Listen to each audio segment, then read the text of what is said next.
साफ कर दिया है कि अमेरिकी दबाव के बीच भी ईरान झुकने को तैयार नहीं है। ईरान हॉर्मुज पर किसी भी शर्त को मानने को तैयार नहीं है और लगातार हॉर्मुज में अपना दबदबा बढ़ाता नजर आ रहा है। हॉर्मुज की सैटेलाइट इमेज सामने आई है, आपकी स्क्रीन पर है। सैटेलाइट इमेज में यह दिख रहा है कि आईआरजीसी कैसे एक्शन में है। हॉर्मुज में आईआरजीसी के स्पीड बोट्स दिखाई दे रही है। हॉर्मुज में पेट्रोलिंग करते हुए स्पीड बोट्स दिखाई दे रही है। अब प्रदीप, जिस दावे की बात हम कर रहे थे, जो दावा किया जा रहा है डोनाल्ड ट्रंप की तरफ से, उसका हमेशा जवाब जो है ईरान की तरफ से दिया जाता है। अब ये कह रहे हैं कि मिसाइलें खत्म हो रही हैं, लेकिन दूसरी तरफ इजराइल की तो माफ कीजिएगा, ईरान की तो पूरी तैयारी दिख रही है। अभी भी जो पेट्रोलिंग है वो हॉर्मुज में जारी है।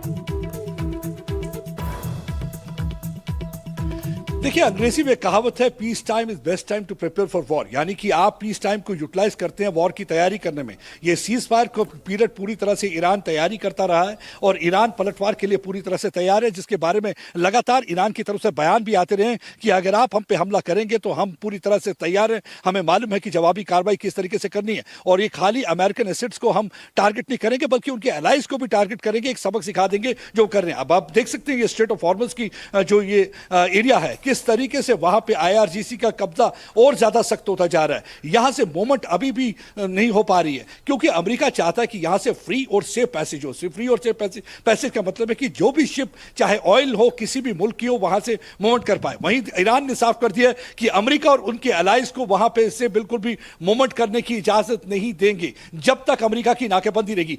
देखिए, जो कुछ भी था अमेरिका के पास, उन्होंने कोशिश की, उन्होंने मिसाइल दागे, उन्होंने बम्बार्डमेंट की, उसके बाद भी जो है इरादे वो जो मजबूत है ईरान की, उसको पस्त करने में कामयाब नहीं हो पाए। और दूसरी तरफ से देखिए, उन्होंने आर्थिक स्थिति ऐसी पैदा करने की कोशिश की। उन्होंने सोचा कि हम जब ये जो स्ट्रेट ऑफ हॉर्मुज को घेर लेंगे, नाकाबंदी कर लेंगे, ब्लॉकेट लगा देंगे, तो हो सकता है कि इतनी आर्थिक स्थिति कमजोर हो जाए ईरान की कि ईरान घुटनों पे आ जाए और कहे कि आप ये खोल दीजिए, हम स्ट्रेट ऑफ हॉर्मुज खोल देंगे। ऐसा भी होता हुआ कहीं नजर नहीं आ रहा। तो आप खुद समझ सकते हैं कि कितना दबाव इस समय डोनाल्ड ट्रंप पे है। घर पे उनकी इमेज गिरती जा रही है, वर्ल्ड में उनकी साख खत्म होती नजर आ रही है, क्योंकि अब उनके अलाइज भी ये समझने लगे हैं कि खाली अमेरिका पे डिपेंडेंट रहना उनकी सबसे बड़ी गलती थी।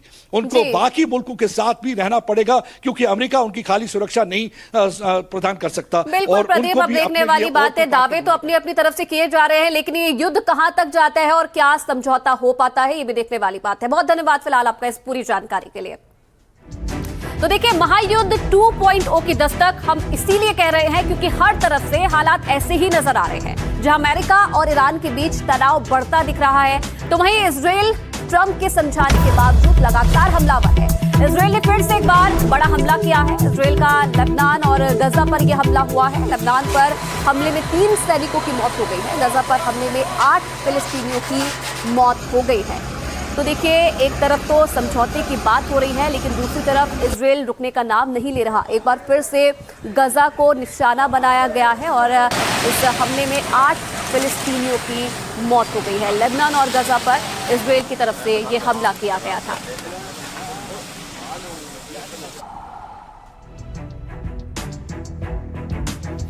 और चलिए खबरों में आगे बढ़ते हुए एक बार फिर से बात करते हैं देश की खबरों की। मुंबई को दहलाने की एक और बड़ी और खौफनाक साजिश को सुरक्षा एजेंसियों ने नाकाम कर दिया है। दिल्ली पुलिस की स्पेशल सेल और महाराष्ट्र एटीएस की ज्वाइंट कार्रवाई में आईएसआई अंडरवर्ल्ड टेरर मॉड्यूल का पर्दाफाश हुआ है, जिसका रिमोट कंट्रोल सीधे पाकिस्तान से चल रहा था।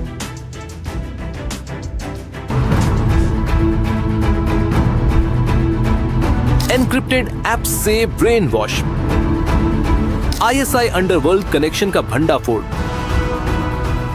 हवाला फंडिंग और मुंबई की रेकी ब्रेन वॉश।